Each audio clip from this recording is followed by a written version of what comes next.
Every year, new productivity hacks promise to finally help us get everything under control. Yet, we're more overwhelmed than ever. Oliver Burkeman argues that we've been chasing the wrong goal all along. In his new book, Meditation for Mortals, he shows why letting go of control might be the most powerful shift you ever make. Before we begin with this episode, welcome to Wise Words, where we break down the most powerful ideas from the best books and make them practical for your life. If you find this valuable, please like and subscribe. It helps us keep bringing you these insights. Now, let's take a look at the book's structure. Meditations for Mortals is structured as a daily meditation, offering a key insight each day on how to live with more clarity, ease, and meaning. We'll be diving into each idea one by one and explore how you can apply these in your life. The book is divided into 4 key themes. Number 1, week 1, being finite. We begin with a harsh but liberating truth. Life is more limited than we think. But instead of resisting this fact, we can use it to our own advantage. And the key idea is the impossibility of doing it all, the illusion of control, and why we need to play in the ruins instead of trying to rebuild everything. Then we have week 2, taking action. Once we accept our limits, the question becomes, what should we do with our time? Burkeman explores decision-making, finishing things, and focusing on what matters. He also reveals why trying to fix yourself before taking action is a trap. Then we have week 3, letting go. This section breaks the biggest myths about motivation, self-improvement, and effort. Instead of forcing yourself to be disciplined, Burkeman suggests strategies that work with human nature, not against it. And then we have week 4, showing up. Finally, we explore what it means to truly be present in your life. How can you focus on what matters without turning life into a to-do list? The importance of embracing imperfection, enjoying fleeting moments, and realizing that you don't have to earn your right to live fully. So, diving into week 1, being finite. Imagine your to-do list. Every time you check something off, 3 more tasks appear. No matter how hard you work, the list never ends. What if the real problem isn't you, but the idea that you should be able to do it all in the first place? In Meditations for Mortals, Oliver Burkeman offers a simple but unsettling truth. You'll never get everything done. And that's exactly why you need to focus on what matters. Cool. So we'll start with day 1. It's worse than you think, on the liberation of defeat. So the core idea is, most people live with the hidden expectation that one day they'll finally get their life in order. The problem is, that day never comes. Life doesn't get sorted out, and waiting for that moment keeps us from truly engaging with what's in front of us. So we need to reframe the problem. We believe we're struggling because we aren't efficient enough, organized enough, or disciplined enough. But Burkeman argues that we're asking the wrong question. The real issue isn't that we're falling behind, it's that we've been sold an impossible dream. The idea that we can control and optimize our lives into perfection. So, a mental shift, a playing in the ruins. Zen teacher Huan Jia Kennett used to tell her students that she didn't teach them how to lighten their burdens. She made them so heavy that they simply set them down. The idea here is once you stop resisting the facts, or the fact that life is chaotic and unfinished, you can finally engage with it. As writer Sasha Chapin puts it, this is when you start playing in the ruins. You stop seeing your life as something to fix and start seeing it as a landscape to explore. Instead of stressing over the perfect plan, you ask, what can I do right now with what I have? So, how can we apply this today? Well, the next time you feel overwhelmed by all the things you should be doing, pause. Ask yourself, what actually needs to be done right now? And if something feels truly impossible, don't try to power through it, accept it. See what happens when you stop resisting the fact that you can't do it all. And instead, focus on what's right in front of you. But if we stop trying to get on top of everything, what do we do instead? Well, the answer isn't a new system or productivity hack. It's way simpler. It's about actually doing things. And for that, Burkeman gives us the perfect analogy, the kayak vs the super yacht. So day 2, kayaks and super yachts, on actually doing things. See, the core idea, most people think they need a perfect system before you can take action. God, I am so, that is me down to a core with Notion and all these things. But Burkeman argues that you don't need a system. You just need to start. The real secret to progress, choosing one important thing and doing it today. See, the illusion of a perfect plan. Have you ever spent hours planning how to be more productive without actually doing the thing? Maybe you've researched the best note-taking app instead of taking notes. Guilty. Or organize your to-do list instead of checking something off. Also guilty. Or even watch videos on how to focus instead of sitting down to work. Did that this morning. See, we tell ourselves we need the perfect plan before we can begin. But this is a trap, because the longer we delay, the harder it is to start. So the kayak versus the super yacht, a powerful metaphor. Burkeman offers a simple analogy. You are in a kayak, not a super yacht. The super yacht fantasy is the super yacht is in control, precision, and long-term strategy. It's the fantasy of being the captain of your destiny, setting a course and effortlessly gliding to your goals. This is how we want life to feel.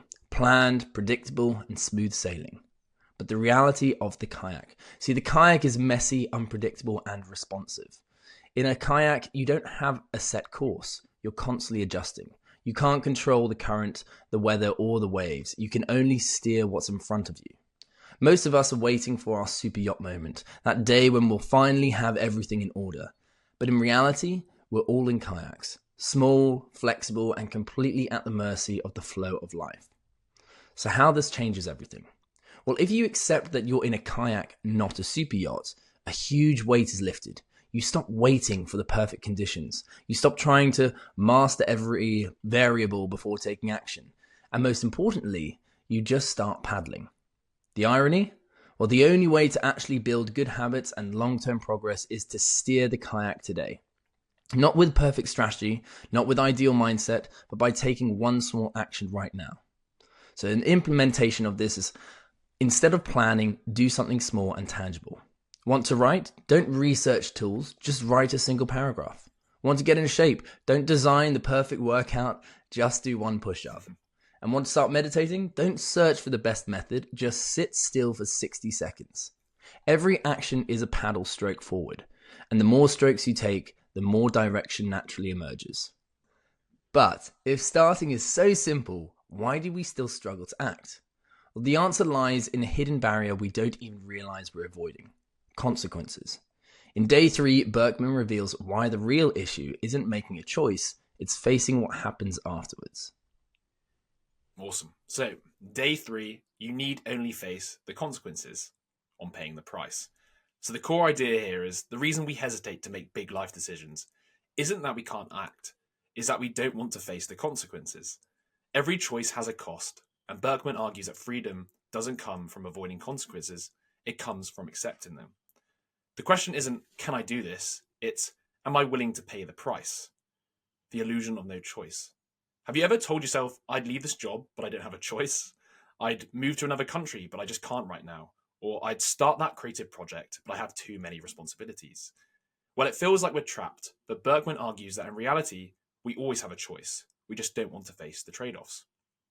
So the hidden truth about consequences. We tell ourselves we can't do something when what we really mean is, I don't want to face what happens if I do. But avoiding consequences is itself a choice, one that also has a price. So example, the cost of avoiding conflict. Imagine somebody who never speaks their mind at work because they fear upsetting others. They believe they're keeping the peace, but they're actually paying the price of resentment, frustration, and being overlooked. The real question isn't, should I speak up? It's, am I willing to pay the price of not speaking up? So there's 2 key mindset shifts here. One is, understand that every choice has a price.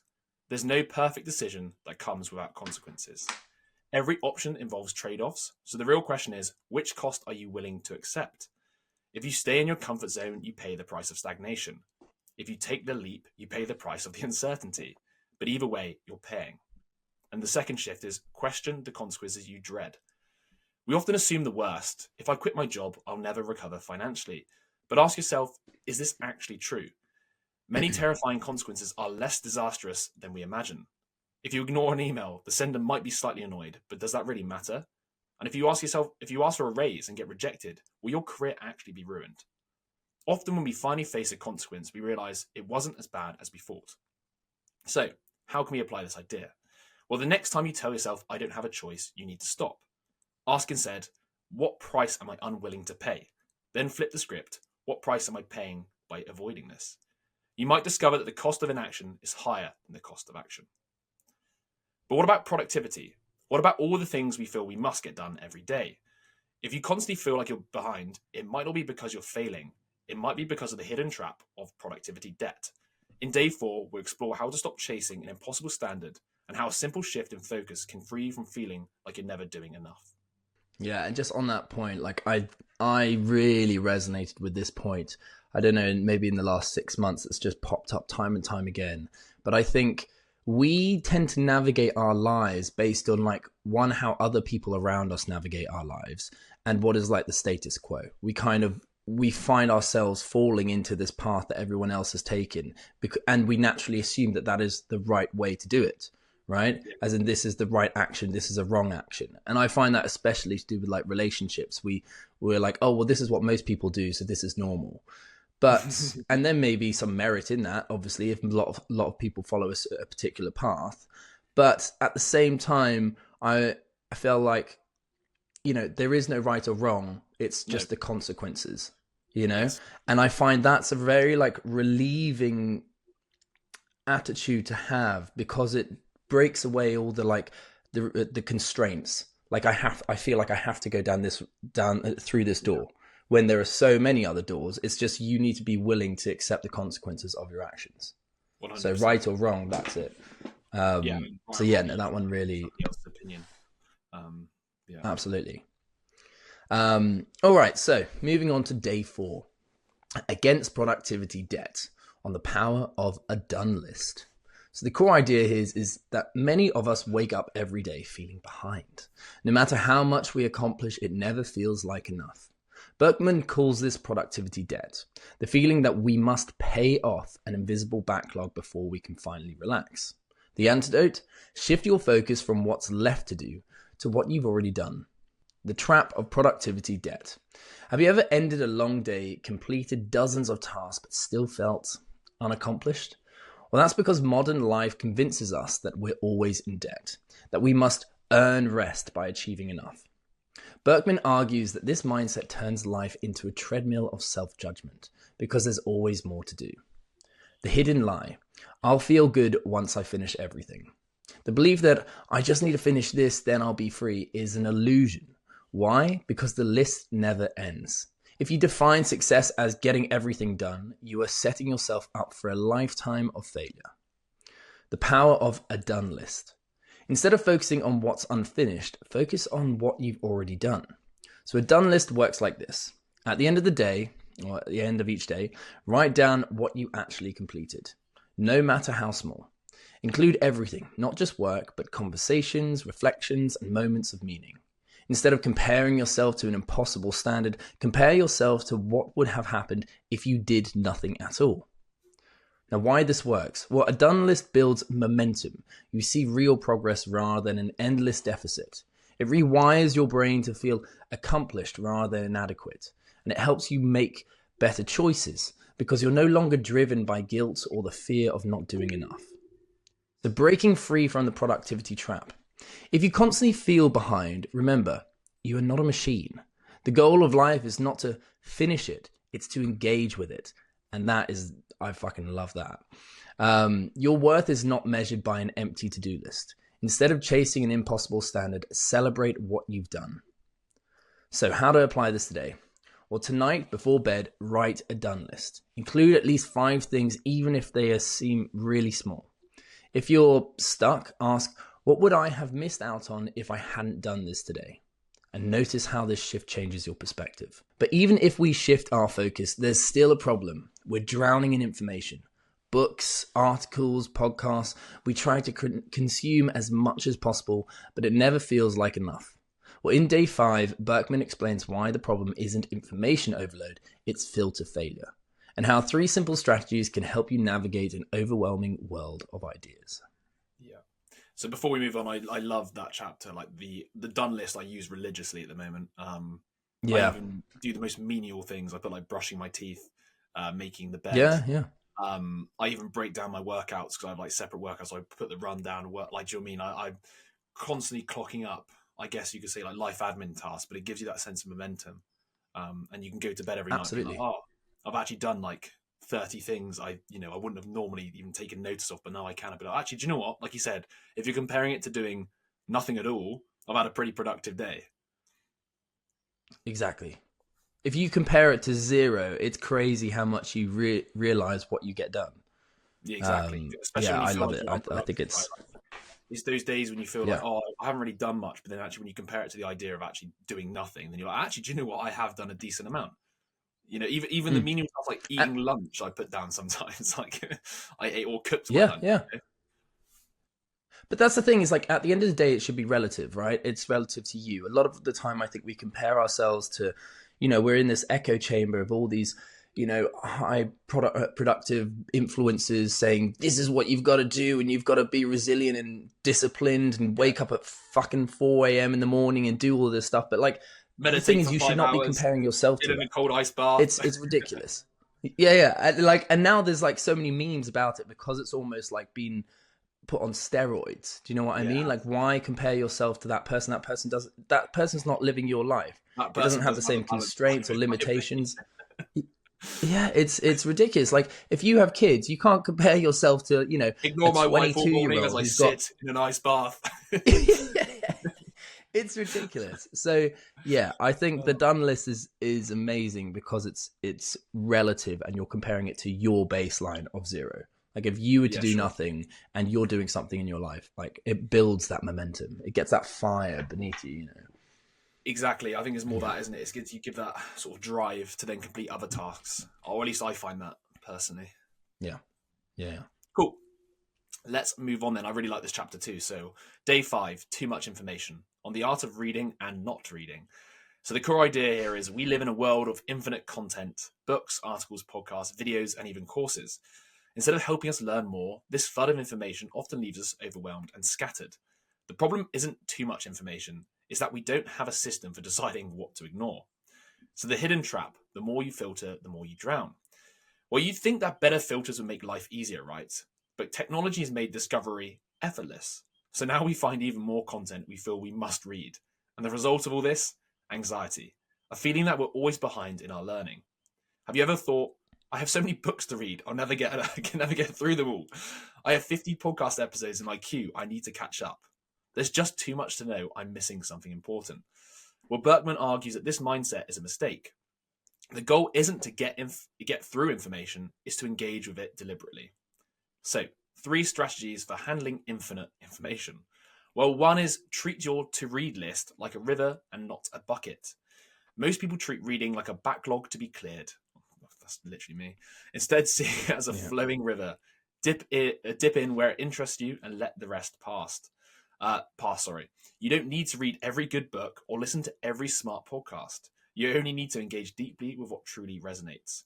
Ask yourself, if I never read this, would my life be worse? If the answer is no, let it go. The second strategy is stop trying to hoard knowledge. Many of us treat reading like collecting coins. We feel the need to store facts for later. But real learning isn't about knowing everything. It's about transforming how you see the world. A book leaves its mark not because you remember every single detail, but because it subtly shifts how you think. So instead of asking, what do I need to remember? Ask, how is this shaping my perspective? And then lastly, see learning as a present moment activity. Many people see reading as a means to an end, a way to become smarter or gain an edge. But this mindset robs you of the joy of learning. Imagine if you only ate food for its nutrients instead of enjoying the taste. The same applies to reading. You don't have to justify it. So, breaking free from the content treadmill. No one will ever read everything. No one will ever be fully informed. And that is okay. The real question isn't how much can I consume, it's what's truly worth my attention. So, how can we apply this today? Well, delete something from your reading list right now. Trust that you don't need to consume everything, just what truly adds value. Start seeing content as an experience and not a task. So, there's another problem here. Even if you reduce the noise, the world still bombards you with things to care about. From global crises to personal conflicts, it's easy to feel responsible for everything. But in day 6, Burkeman explains what the art of being wise is actually the art of knowing what to overlook and how choosing your battles can help you stay sane in an overwhelming world. Yeah, absolutely. It's such a. I really like that because I think we're all so guilty of it, and it's like pseudo intelligence. The idea that I read a book, so I'm more clever, but and it makes us feel better about ourselves, but we haven't actually done anything with it, and if it hasn't, like he says, changed your perspective of the world and changed your mindset, then what was the point? Do you know what I mean? Yeah, It can't just be to inflate that ego and be like, oh, I can add another book to my like read list. we've said this before as You've well. There's really some got to books see it that are like, different, right? Like there's like we've even discussed with yeah, the channel, like some books are like highly practical, like take action, but then some are like more philosophical, and these ones are more like mindset shifts. And if anything, they're probably the better ones because they impact you out like over a long period of time, right? Like if you completely change your mind yeah, on something, like a bit like this book, really, like it's just shifting your mind, right? yeah, And yeah, you yeah, start yeah. seeing things differently. I mean, you don't even have to apply these ideas to kind of get them. Um, yeah, I think those are the most powerful. And like you said, you don't need to remember all the facts. You just need to have that one shift, and you're like, oh, actually, wait, I could see it like that, and that's a more healthy, better, Exactly. useful way of seeing it. You know? Yeah. Yeah, yeah. And yeah, you've got to think of it like the entirety of you. Okay, not just like a tiny little bit, but just like how does this impact me as a whole? You know, rather than fixating on one particular thing and trying to get these marginal differences, and just doing it for the sake of it. And then, like, I think there's a point that he brings up later, but he kind of mentioned it here as well. It's like, what is worth my attention? You know, if time is not the most valuable resource, it's attention. It's what you do with that time, right? And so ask yourself, like, what is worth my attention? Am I doing this? Am I spending 8 hours plus reading this book just to feel my ego? Yeah, Or am I doing it because, you know, it's actually benefiting me and I'm getting something from it? And that's why, like, you know, I resonate with the idea of if you start to read a book and you're not gelling with it, just just get put rid it of it. down Yeah, and get something until you do, or like, you know, or read a particular chapter, whatever it is. But it's just like that's how you should be kind of be going about things. There's no yeah, point in and you like shouldn't feel sticking to guilty for that it, right? book just Like, for the sake of it. Yeah. I mean, like you've all got So time is our only resource, right? And if you're not enjoying something, just discard it because you're wasting your time. Like I would even say the same, like absolutely, saying about content there as well. Like it's not even just books; it can be, you know, videos. I guess even movies. Like if it's a shit movie, just like yeah. turn it off. Like you're wasting your life. I think I'm going to get that as a tattoo. To be fair, like what is worth my attention? I like that. Yeah, I had it Right stuck on on my my wall, forehead doing that every time. that Just accountability mirror thing from David Goggins, or whatever. You stick things to remind yourself. In the mm, mirror. Was one of them was that it was like what's worth my attention kind of thing. Because I think sometimes we yeah. forget to ask that, and we almost get dragged in all these sort of directions, and we don't check Or ourselves we to be get like, actually, why am I paying attention to this? Is it just like is it actually important? Is it worth my attention? Because that's the only thing you got. absolutely. Or we get pulled into doing things because of our insecurities and our conditioned beliefs from when we were younger. And, you Yeah, know, it's like trying to, like, so much of the time, you're basically battling your ego that wants you to indulge in something so that you feel better about yourself, so that you feel worthy, even though you are worthy. And that's the irony of it, right? And whereas, like, if yeah, you had full control over what you put your attention to, you'd be like, well, no, actually, I don't need to do that. That's not really doing anything for me in the long term. This is what's doing something for me. Um, exactly. yeah, beautiful. All right, so moving on to day 6. You can't care about everything. On staying sane when the world's a mess. Pardon me. So the core idea, we live in an attention economy. Every issue, every crisis, and every news story competes for our focus. Staying informed feels like good citizenship, but in reality, caring about everything is unsustainable. Burkeman argues that wisdom isn't about knowing more, it's about choosing what to overlook. The hidden cost of caring about everything. Every day we're bombarded with bad news, global crises, scandals, social injustices. If you care about the world, it's natural to want to stay informed, stay engaged, and help. But here's the problem. The more you try to keep up, the more overwhelmed you feel. The more problems you try to solve, the less energy you have for the ones you can actually impact. At some point, you have to ask, am I truly helping, or am I just exhausting myself? The attention economy makes this worse. So news organizations, social media platforms, and activist groups all compete for your attention. Their survival depends on making everything seem urgent. This creates a distorted reality where every issue feels equally pressing, even when it isn't.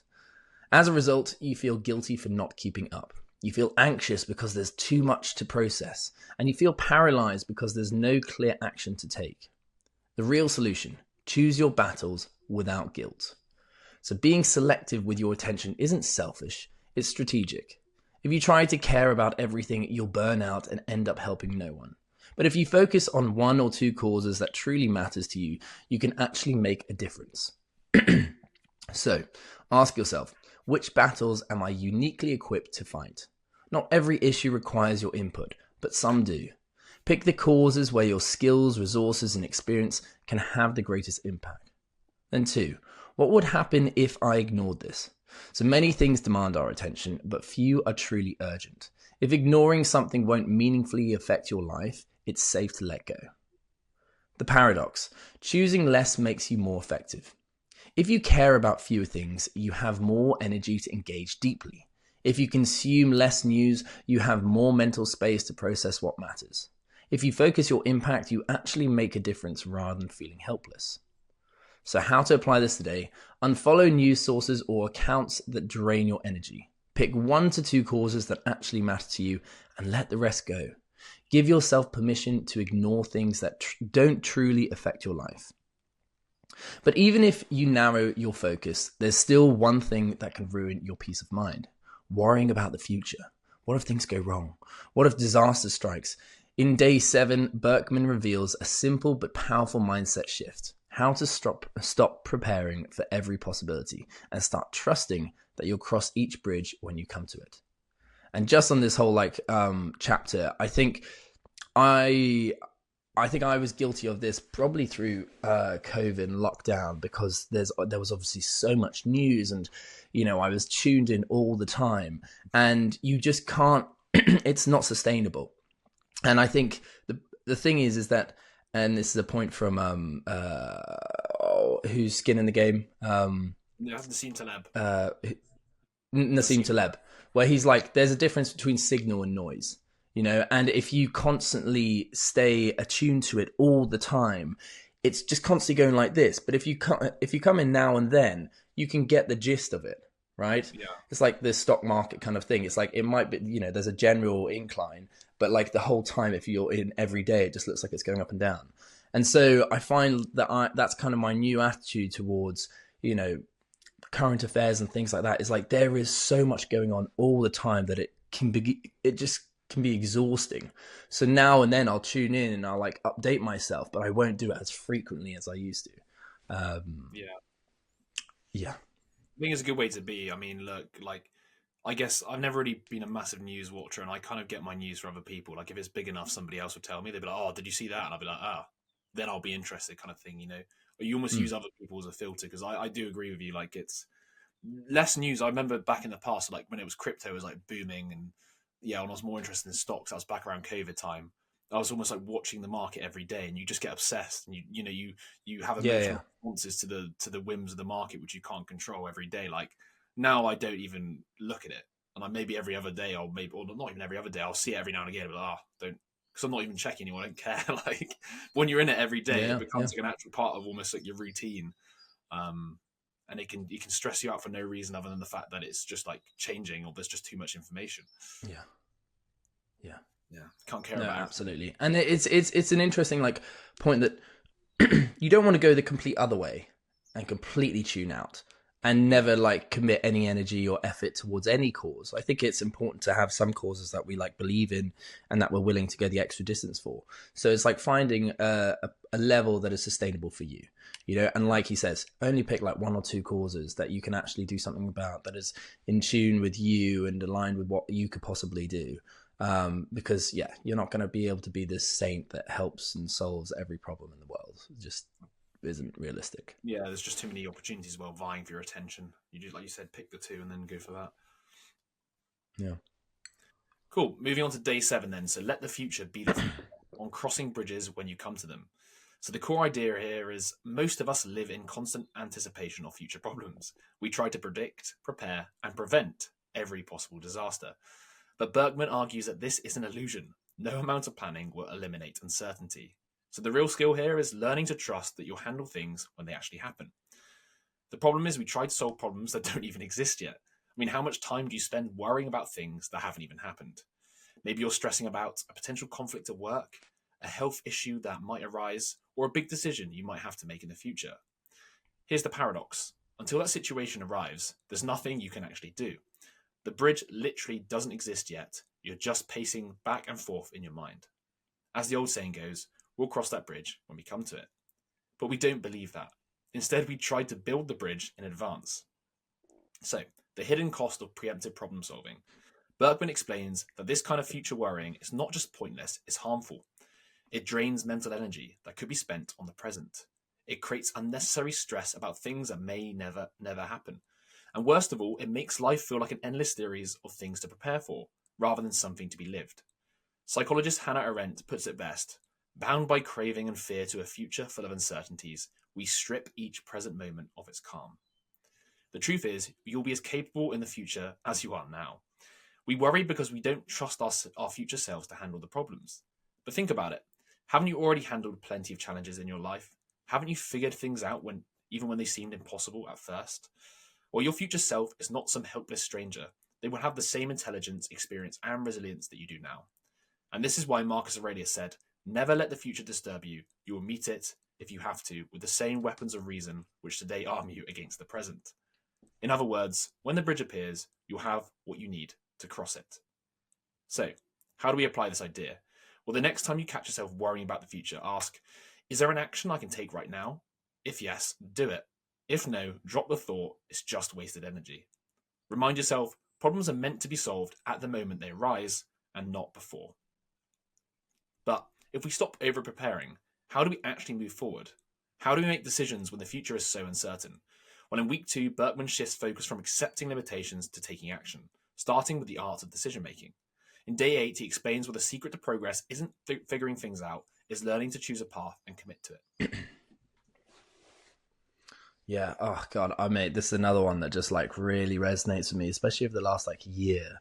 Is I've just been hit with the realization that most people's problems Or in the head. Don't actually exist. Yeah, they're in the head. Yeah, they don't actually exist. It hasn't actually happened. Yeah.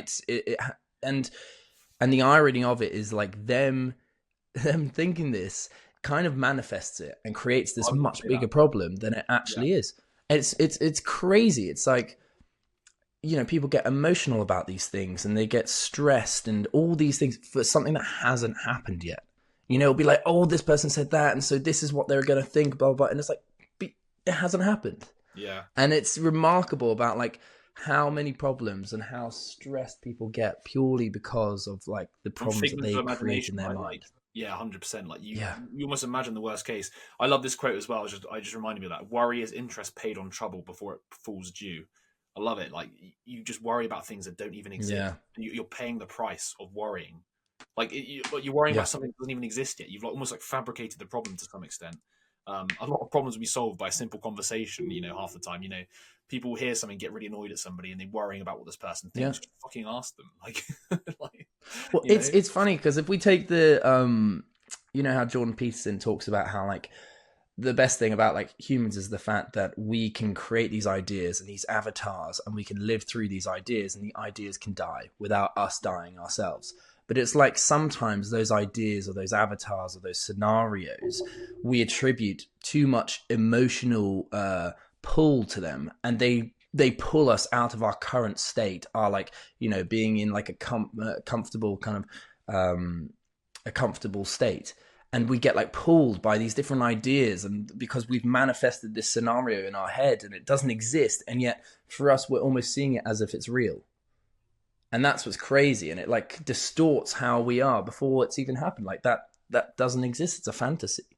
And interestingly, I know this is a bit of like a random like segue, but it almost appears, I think the brain likes to indulge in things like this. And so it's like an addiction sometimes. Mm-hmm. And I think that rather than being present in the moment, which can be boring, we like to either indulge in things in the past or future scenarios or things that make us feel indulge in fantasy to some extent, like a fantasy of the past, fantasy of the future, because you almost misremember the past sometimes. You almost like absolutely nostalgia, but glorifying the past. And it's all and the idea is that like it pulls us out of this boredom, this like this stillness that we need to be comfortable with. And I think the more you do that, the more you're at the mercy of these kind of fantasies that you create and the emotions that they hold. And we get pulled out of like real world things, and we're like, start getting obsessed about things that haven't actually happened. Bit of a random segue, but yeah. No, I like it. Oh, all right. So moving on to week 2, taking action. The shift in focus. Last week, or still today, we explored how to accept your limitations. Now, Burkeman turns to the next challenge, how to take action despite those limitations. The goal isn't to eliminate uncertainty, it's to move forward anyway. So, day 8, decision hunting, on choosing a path through the woods. So the core idea here is when we feel stuck, we assume the problem is not knowing what to do. Burkeman argues that clarity comes from action, not the other way around. The secret? Stop waiting for the right decision. Instead, look for a decision you can make right now and make it. So the hidden trap, waiting for certainty. Most people believe they need more information, more analysis, or more time before they can act. But in reality, clarity only comes from doing. The more you overthink, the more you paralyze yourself. As executive coach Steve Chandler puts it, most people believe a deficit in knowing is their problem. But choosing takes no time. When you choose, you've already chosen. Translation, the real problem isn't not knowing what to do. The real problem is avoiding the discomfort of committing to a path. So why we avoid decisions? The fear of trade-offs. Every decision closes doors. Every choice means losing an alternative path. And this is why indecision can feel strangely comfortable, because it keeps all options open. But here's the irony. Indecision is itself a decision. By refusing to choose, you're choosing to stay in place. Oh, that's really suddenly just hit. Yeah, it's a decision in itself. It is, yeah. So how to break free? The decision hunting approach. Burkeman suggests a simple mindset shift. Instead of waiting for decisions to appear, start hunting for one you can make. This means asking, what's a decision I can make right now that will move me forward? Or what am I avoiding deciding on?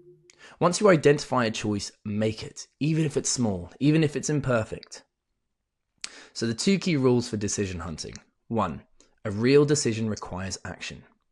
So a decision isn't real until you do something. Saying, I've decided to exercise means nothing unless you actually go for a run. If no action follows, you haven't truly decided. You've just thought about deciding. And 2, small decisions are valid. You don't have to quit your job overnight. You can just decide to send one email. You don't have to write a book. You can just decide to write 1 page today. Big clarity comes from tiny decisions. As author E.L. Doctorow put it, writing a novel is like driving a car at night. You never see further than your headlights, but you can make the whole trip that way. The same applies to life. You don't need to see the whole path. You just need to take the next step. So how can we apply this today? Well, find one decision you've been avoiding. Make it right now, even if it's small. Act on it immediately and then repeat it daily. But once you start making decisions, there's another challenge, actually finishing what you start. In day 9, Burkeman reveals why the hardest part of any project isn't beginning, it's pushing through the messy middle. And why the secret to momentum isn't starting more things, it's learning the art of finishing. Before we go on, I just want to say I actually love this book because every single chapter we've done so far has such a good point. Like every single one is, well, has an amazing point. Like the decision stuff is also like crazy. The amount of things we don't like take decisions on or move the needle of things you want to do, and it's all because you're literally not making the decision to actually take the action half the time. You know, I haven't made the decision. I'm fully committed to this, so I'm just going to avoid committing to it. And let it and then 9 months down the line, like, oh shit, I kind of want to do that, but I haven't decided yet that I'm going to commit to it. Well, isn't that funny though, that like that in itself is a decision? So you're contemplating over these 4 decisions over here, and the irony is that you're choosing this one over here. That means that you can't do any of them. Yeah, I think that's like revelatory. Decision, isn't it? And then it's like, I like the idea of looking like decision hunting. I love that. It's like, where am I not making decisions right now in my life, and where can I go out there and fucking hunt them down, and actually make those tough calls that I've been obviously avoiding to, I guess, like you said, it's when you go down a path, you're cutting off the alternative. So what am I scared of cutting off? Day 9, finish things on the magic of completion. So the core idea here is starting is very easy, but finishing is where the magic happens. Burkeman argues that the ability to finish what you start is one of the most underrated superpowers. So the real challenge here is pushing through the messy, imperfect middle. So the problem, the excitement of starting vis the reality of finishing. Every project begins with excitement. In the beginning, the ideas feel clear, fresh, and full of possibility. But then reality sets in. The initial spark fades. The work becomes messy and frustrating. You start doubting yourself. At this point, most people do one of two things. They either quit, telling themselves it wasn't the right idea after all, or start something new, chasing the excitement of a fresh beginning. And the result? A trail of unfinished projects. The feeling of always being busy but never making real progress. So, why do we struggle to finish? Well, one is we have the fantasy of perfection which collides with reality. At the start, ideas seem flawless in our minds, but as soon as we begin to see the imperfections. This makes us want to abandon ship. But here's the truth. Everything great was once a mess in the middle. Your job is not to chase perfection, it's to push through to completion. Secondly, finishing forces you to face reality. As long as it's something, as long as something is unfinished, it's still a hypothetical success. Finishing means putting it out into the world and facing the possibility of failure. So we avoid it by keeping things in work in progress mode forever. But as Steve Chandler puts it, it's not the work that drains us, it's the unfinished work that drains us. So what's the antidote? Well, redefining what finished means. We often think finishing means achieving perfection, but in reality, done is better than perfect. So instead of focusing on a final, flawless version, break things into mini completions. For example, how to finish more. Instead of aiming to write an entire book, finish one chapter. Instead of trying to launch a perfect business, finish one small project. And instead of thinking about reaching out to somebody, send one email today. Each small completion fuels momentum. So, the magic of tiny completions. Every time you finish something, you get a psychological boost. Each completion trains your brain to finish more. This builds momentum and confidence. Think of it like a muscle. The more you finish, the easier it gets. So, how can you apply this today? Identify one unfinished task in your life. Shrink the goal down until you can complete something right now. Then finish it today. And repeat this process every day. So, what about when you don't know what to work on?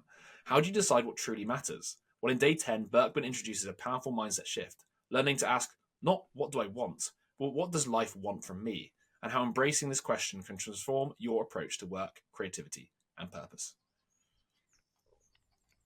Yeah, yeah, it's an interesting point. It's funny because I didn't when I was reading this, I didn't really resonate with the chapter that much. I was like, most of the time, I just want to complete something.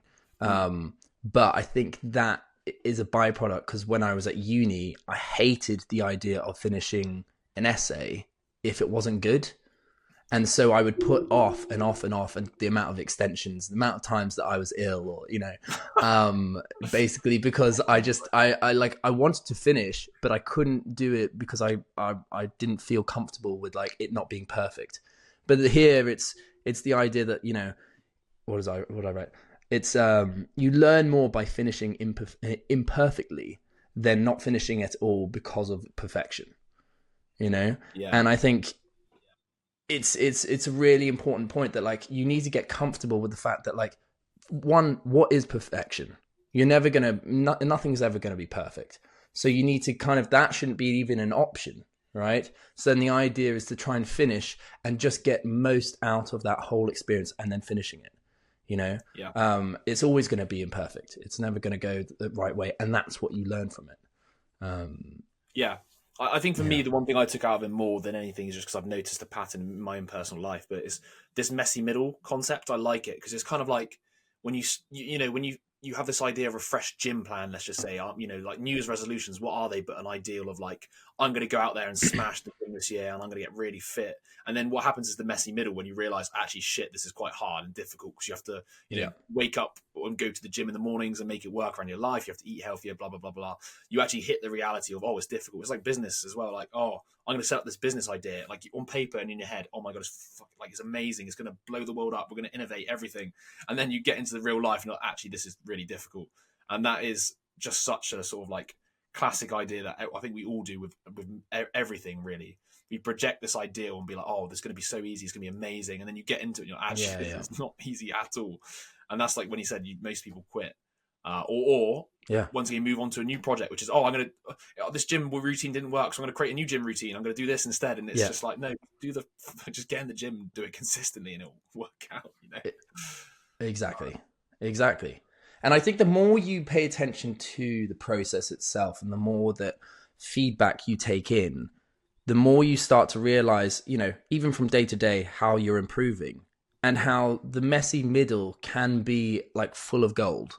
Yeah, You know what I mean? 100%. As in like, and so you kind of start to fall more in love with the process and going through that messy middle because you've shown yourself that, okay, I've gone through the messy middle before, and by You've overcome the focusing and challenges, being right? intentional about it.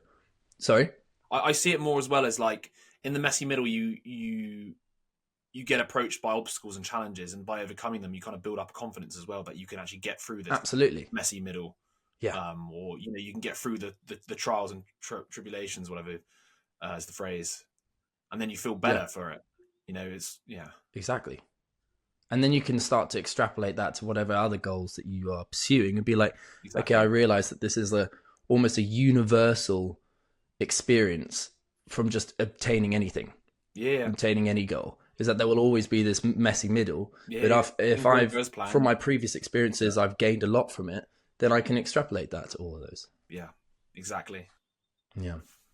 Nice. All right. So day 10, look for the life task on what reality wants. So the core idea here is most people ask, what do I want to do with my life? Burkeman suggests flipping the question. What is life asking of me? Instead of trying to force meaning, learn to notice where life is already guiding you. The problem, searching for the perfect path. We treat life like a puzzle to solve, as if there's a single correct choice. We assume that once we figure it out, everything will fall into place. But this approach creates anxiety and indecision. Why? Because there's no ultimate answer. No book, mentor, or system can tell you exactly what your path should be. The alternative, noticing the life task. Instead of forcing a grand life purpose, ask, given where I am right now, what is life asking me to do next? The answer often isn't what you want to do. It's what feels challenging, necessary, or uncomfortable, but meaningful. As Carl Jung put it, a life task is something you can accomplish only by effort and with difficulty. How to recognize your life task. So number 1, it's challenging but possible. A true life task is within reach, but it pushes you beyond your comfort zone. For example, if you hate confrontation, your task might be learning to speak up. 2, it's unique to your situation. A life task is specific to where you are. It's not about what's my purpose in life, it's about what's the next thing life is asking me to do. Number 3, it often feels uncomfortable. The things we need to do are often the things we'd rather avoid. The task isn't always fun, but it's what moves you forward. The power of shifting perspective. Instead of waiting for motivation, notice where life is already nudging you. Instead of resisting difficult things, see them as your task to take on. Instead of searching for certainty, trust that purpose is revealed through action. What if your purpose isn't something you find, but something you create through showing up? So, how to apply this today? Ask yourself, what is life asking of me right now? Then 2, look for the tasks that feel slightly uncomfortable, but necessary. And 3, act on it, imperfectly, but immediately. But sometimes the things life is asking of us is the thing we fear most. In day 11, Burkeman reveals why avoidance is one of the biggest forces shaping our lives, and how learning to just go to the shed can help us face what we fear once and for all. And it's so funny, like rereading this is kind of, like I had a take on it when I first read it, but I genuinely do. I feel so passionate about this point, and I think it's because I'm naturally I'm trying to pursue acting, which in itself is a hard slog, and most, like 99% of people don't make it. But it's something I enjoy, right? And I've always felt very geared towards choosing what you feel like doing. And although that is slightly different, because he says it's not necessarily what you want, I think that the more in tune you are with yourself, and the more you actually listen to yourself and your feelings and emotions about things, you can never really lie to yourself. There's always this pang of, like, let's say, guilt when you go away from, when you try to avoid actually doing the thing that keeps coming up, keeps hitting you in the back of the head, this kind of guilty feeling. Like, he gave the example of, like, if you don't like confrontation, then you shy away from it all the time.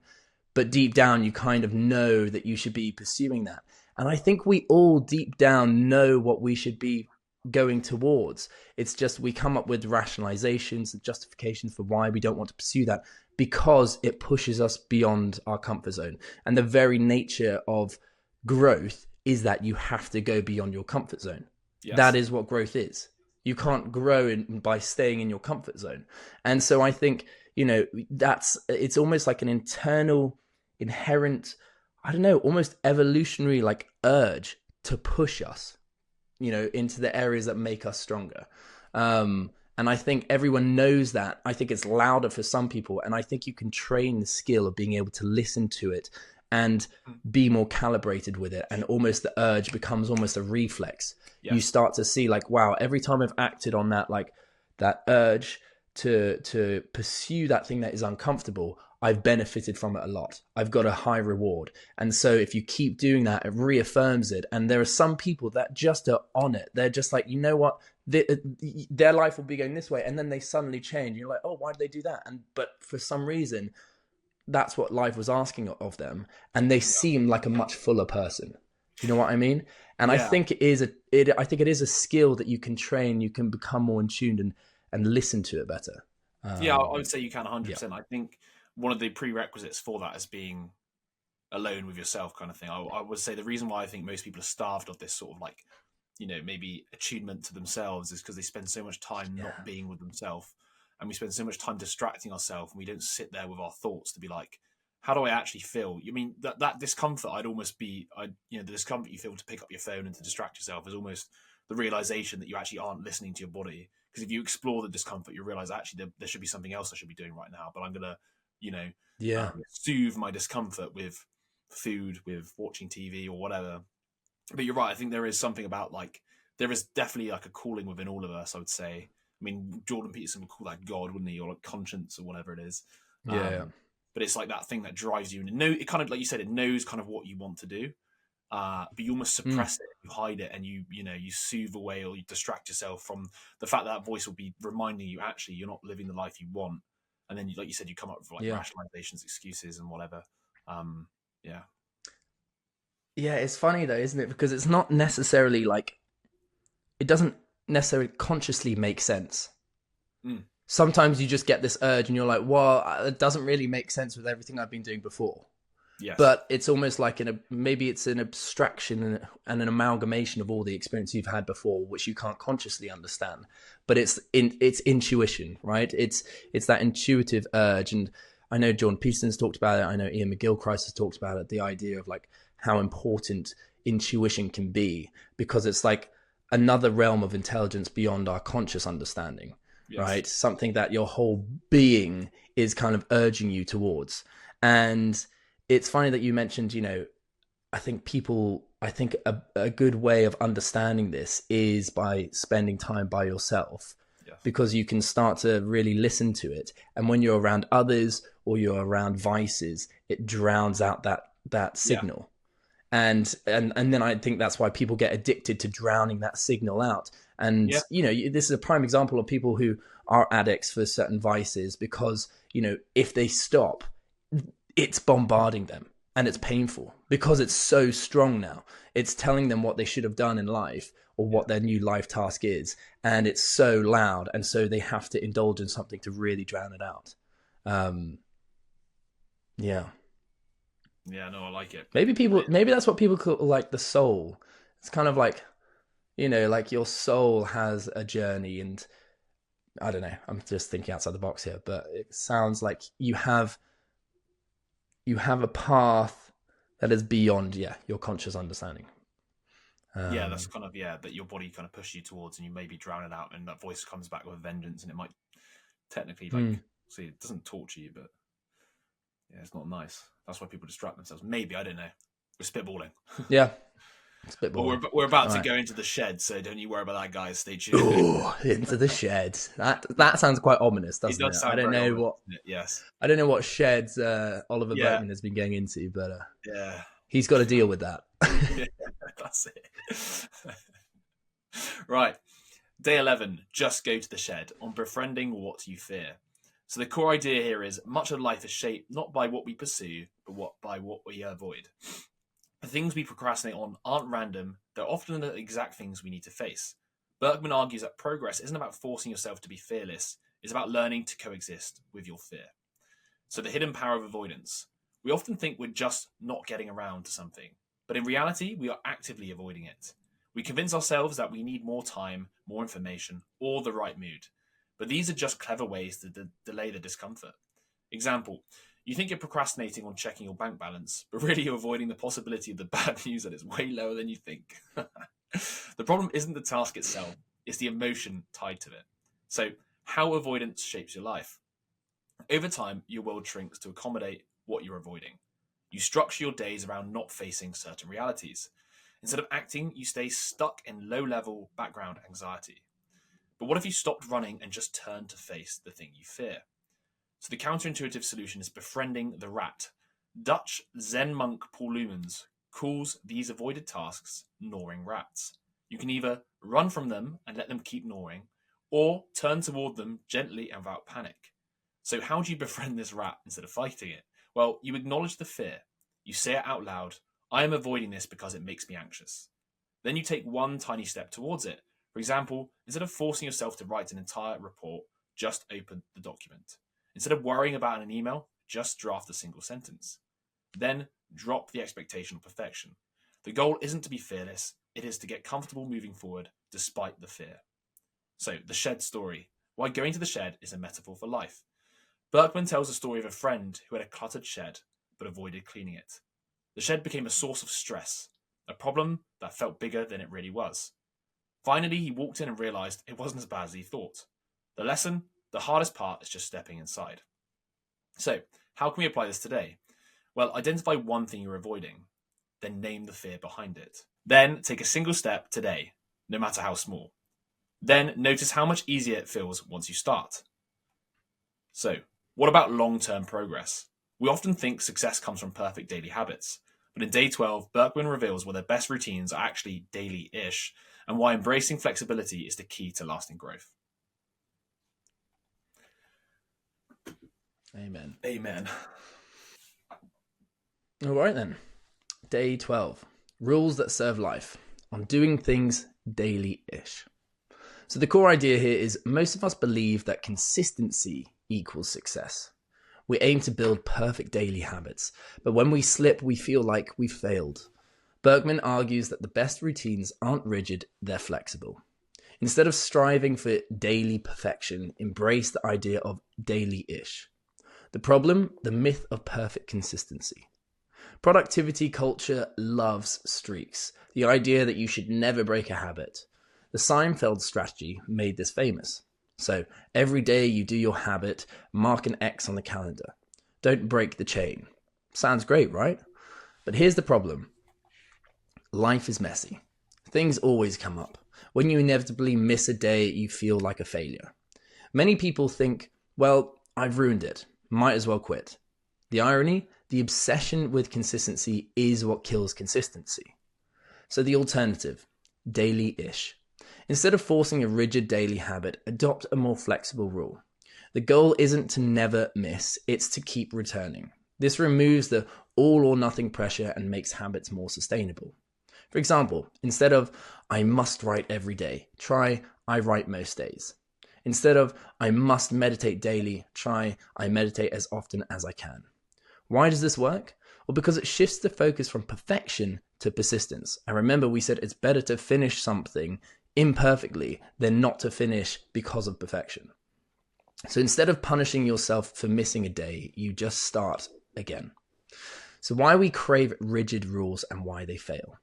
Well, many people want hard rules because they think rules will force them to succeed. But in reality, life is unpredictable. No rule can carry you through every situation. Berkman's key insight: rules should serve you, not the other way around. If a rule is making life harder, tweak it. If your workout routine is making you hate exercise, change it. If your writing goal is stressing you out, adjust it. The real goal isn't rigid discipline, it's building a system you can actually enjoy. So how can we apply this? Well, identify one habit where you're being too rigid. Then replace the rule with a daily-ish version. And when you miss a day, just restart. No guilt. Focus on persistence, not perfection. But even with a flexible routine, there's still one big challenge: finding the time to focus. In day 13, Burkeman reveals why the most productive people don't work more hours, they work fewer, and why focusing for just 3 hours a day might be the secret to getting more done than ever before. And I think this chapter really touches on the kind of productivity culture. And, like my Instagram is flooded with everyone being, you have to stay consistent. This is day 365 of me doing this. But the fact is, once again, you don't need to compare yourself to them. And also, I think, especially in my own personal life, I have a particular routine, and that goes out the window, and I have an acting job, and I have to wake up at 4 a.m. in the morning, and I'm on set 14 hours or something like that. So there's no way that I can go out and do my, morning cold shower and run or whatnot. And I think I'm having a lot of solace in the fact that I'm not perfect, but no one is. And there's no such thing as everyone, or there's no person out there that is so perfect at their routine and has never broken it before. And that reaffirms me. And it's just like, yeah, I'm trying my best. And that's all you can really do, And that means trying your best given the circumstances that pop up here and there and you can't control life. But as long as you're making the most of it and, it's persistence rather than perfection, I think that is a really healthy attitude to have, because you're still trying to achieve your goal while also adapting and being flexible to all the circumstances at the end of the day. No, I agree. It's the best way. It's the only way to be, I guess, because obviously life's going to throw you curveballs.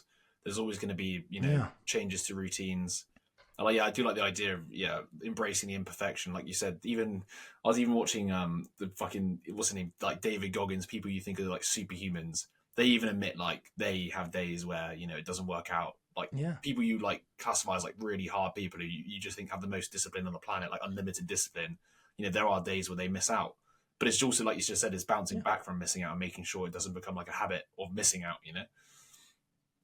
Yeah, absolutely. And I think that builds the kind of the neurological path. So for instance, I was thinking about this when I was reading this, because remember in like Atomic Habits, he was like, never miss 2 days. Yeah.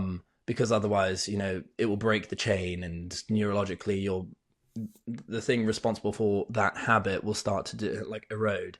But I think you're kind of building a bigger one here, because, okay, let's say you miss 2 days and then you just stop because you've got this rigid plan and you feel like awful if you break it, then you're just going to stop. Whereas if you have this bigger one, which is like, look, I just try to adapt whatever comes up. Yeah. I try to stay disciplined and I adapt to whatever comes up. So I think that's a more important kind of, habit to build, essentially, because it adapts to all of your habits, all of your routines. I think just be, like you said, is the being flexible and having like backup sort of ideas or plans or backup ways of maybe doing the same habit but in a different format.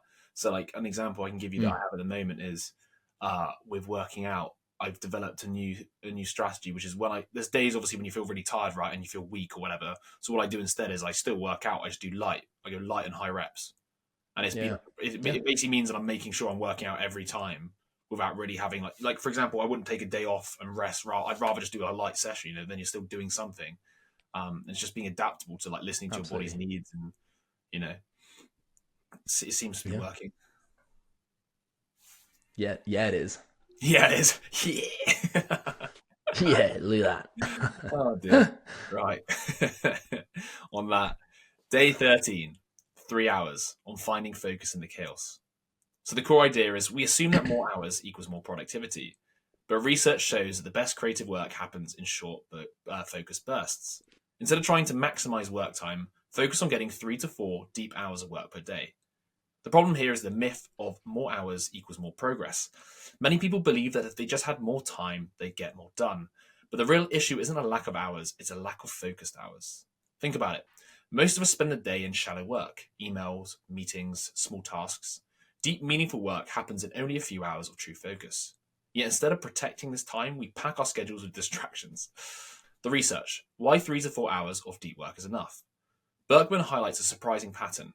Charles Darwin worked on natural selection in 2 90-minute blocks per day. Alice Munro, Nobel Prize-winning writer, wrote in short morning bursts. Henry Poincaré, mathematician, worked in focused 2-hour blocks. Even Thomas Jefferson and J.G. Ballard followed this rhythm. Why? Because the human brain can't focus deeply for 8 hours. After about 4 hours, mental energy is depleted and creativity drops. So instead of trying to grind through long days, they optimize for a few great hours. So the solution is the 3-hour rule. Instead of measuring how much time you work, measure how much deep focus you get. The goal is 3 to 4 uninterrupted hours of deep work per day. So, how to apply this? Schedule a protected work window. Block off 3 hours in the morning or another peak energy time. Then remove all distractions. No email, no phone, and no meetings. Now we then need to work with full intensity. Treat it like a sprint, no multitasking. After this, let the rest of the day be messy. You'll still have meetings, emails, and distractions, but your most important work will be done. So why does this work? Well, the power of constraints. Counterintuitively, limiting work time increases productivity. When you only have 3 hours, you focus on what really matters. Instead of dragging out tasks, you cut distractions and move efficiently. For example, imagine you have to leave for a vacation tomorrow. You suddenly get everything done in half the time. That's the power of focused, time-limited work. So how can we apply this? Pick a 3-hour deep work block, protect it from interruptions, and use it for your most important creative or strategic work, and then let the rest of the day unfold naturally. But even with deep focus, there's still one problem. We assume that at some point, work will get easier. Well, in day 14, Burkeman explains why life is never problem-free and why learning to enjoy challenges is the key to long-term success. And before we go on to that, I do like the 3-hour rule. It's something I really want to build into my life. I haven't done it yet, and I really need to, because I think, and I don't know about you, but my mornings are usually I have the most ability to be focused in the mornings, and I need to protect that window of creativity more and not do the sort of boring, email replying tasks which just use up energy, and then you get to the point where you hit the afternoon and you're just pooped. I'd rather do that boring, meaningless tasks in the evening or afternoon than lose that window of when your brain's at its most efficient. Absolutely. I tried it for the first time properly last week because I'm writing a short film at the moment. Yeah. And so because I knew that it was going to take I needed a few hours. So I put aside this block. I put my physical timer that I have here, on my desk, and put it on. And I was like, okay, once I finished, I can have lunch, but it'll be a 3-hour period. And it was quite revelatory. I was just tuned in. I absolutely just hyper focused on what I was doing. Yeah. And I think it's a lot of it is, what was it? Barbara Oakland, of the idea of eating the biggest frogs first. And I do think it has to be a particular type of task that you can lend to this kind of deep work, because it's got to be something that one can last that long. Okay, because you don't want to be switching your attention, like you said, if you're doing emails, you don't want to be doing it for 3 hours long, and it's got to be one task that requires creativity, strategy, those kinds of things that really engage your whole brain. And I think part of it, I was just thinking off the back of this, it's almost like your life task, like we were just talking about. It's the things that are slightly uncomfortable. We've kind of been putting off for a while, but we know that we need to do it. We know that it would lend to a large reward. And so those things are, I think they're really important to do in this kind of deep work kind of format. But I tried it last week, and I was just oh, wow, this is cool. It was really I had a really good dopamine rush afterwards, because I'm okay, I might start doing this more and more. Nice. Yeah, 100%. You need. Yeah, I'm going to try and factor it into my life. I don't really know how, but getting a couple of hours of actual deep work, I bet you feel good for it as well. Yeah, well, I'm the way I've structured my day now is I'll do my let's say workouts in the morning and stuff like that, and then I'll do like my basic kind of process tasks. So the different processes I'm engaging in to like achieve my goals, but are like daily. So for example, like applying to acting jobs, checking my emails, that kind of stuff. And I'll do that in like half an hour. And then I have like a 3 hour gap, Nice. which I can attribute any kind of like main thing. And then I have lunch, and then I have another 3 hour gap. And I can put any tasks within that, but like a lot of the time I'll try to put in like a much better, more like impactful task. Sure. Yeah. Yeah. Nice. In case anyone's listening. Okay, cool. So moving on to day 14. Develop a taste for problems on never reaching the trouble-free phase. So the core idea here is we secretly believe that someday life will become easy. We imagine a future where there are no more problems, just smooth sailing. But Burkeman argues that this is an illusion. Problems never stop. The secret to fulfilling life: stop fighting problems and start embracing them. The problem: the fantasy of a problem-free future. See, many people live with an unspoken belief that if I work hard enough, I'll eventually reach a phase where life is easy. We assume that once we earn enough money, get the perfect job, find the right partner, fix our health, organize our life, reach inbox zero, master productivity, then finally life will feel effortless. But here's the truth. Beyond the mountains, there are more mountains. So why problems never end? And that's a good thing. Every time you solve one problem, a new one takes its place. You get a promotion, now you have new responsibilities. You find the perfect house, now you have maintenance costs. You get in great shape, now you have to maintain it. This is not a failure, it's just life. Ironically, the most successful people don't have fewer problems, they just deal with better problems. The alternative? Wow, I really like that. The most successful people don't have fewer problems, they just deal with better problems. The alternative: develop a taste for problems. Instead of wishing for an easy life, train yourself to enjoy the challenge. What if success isn't about escaping problems, but about becoming the kind of person who enjoys solving them? This is what the best athletes, artists, and entrepreneurs do. They don't avoid hard things, they lean into them. They accept that every level of success comes with new, complex problems. And they stop wishing for life to be easy, because that's not where meaning comes from. So why this mindset changes everything? Well, if you expect a problem-free life, every challenge feels like an unfair burden. If you expect life to be a series of interesting problems, challenges become fuel for growth. You stop resisting reality and start moving forward faster. Life is like a game of Tetris. The better you play, the harder it gets. So how can we apply this today? Well, identify one problem you've been resisting. Shift your mindset. This is not an obstacle, it's part of the game. Then take one small action towards solving it today. And then notice how much lighter it feels when you stop wishing it would go away. But even when we accept the problems, we still need... But even when we accept problems, we still tend to make things harder than they need to be. In day 15, Burkeman reveals the surprising truth. The path forward is often much easier than we assume, if only we allow it to be. I really think that's an important chapter, or an important point, because it is reframing the idea of what a problem is to you.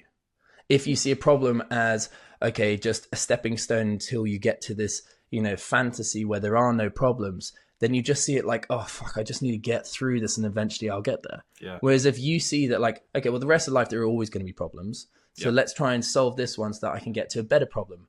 And it's funny, like problem just has such a negative connotation to it rather than like it's a challenge or it's an experience or something like that. If you were to reframe it with a positive light, then it's like, okay, what's the next one? And then what's the one after that? It's a game. Like it's funny that like you defined it as a game. Exactly. Life is problem solving, as I think Karl Popper, I think is the name of one of his books. But yeah, like you're always going to be faced with like new problems, new challenges. Like you said, if you frame it in a positive way, which is like, it is a game. Problems are games, or challenges to be solved. They're not negatives. Like games are fun. You're always going to face them. Like like you said, I think you like that quote, wasn't it? What did he say in the chapter? Something like, successful people have better problems. Was that it? I think it was something like that. Yeah. The most successful people don't have fewer problems. They just deal with better problems. You're solving a problem to get to a more interesting problem. And that problem is just something that you're interested in life, right? It's like, I'm doing this acting job so that then I can get to that better acting job. It's still a problem. It's still something you solve. It's still, whatever it is for you. Each person has their own thing, but it's interesting. I think it's interesting here there's like a little segue here where it's like, sometimes obviously it's good to be solving problems, but we need to be careful not to try and solve problems that don't even exist yet. A bit like that, back to the chapter where we create our own issues before we even need to cross them. It's like, there is something about like having like a hyperactive problem solving brain where you almost like create problems, then try and solve them even though they don't exist. Yeah, no, absolutely. I think that's super important. But yeah, anyway, we've made it through the first 2 weeks then. So we'll do a secondary episode with the final 2 weeks. Honestly, every single chapter in this book has an amazing idea. It's definitely worth picking up. Yeah. Amen. Looking forward to the next 2 weeks.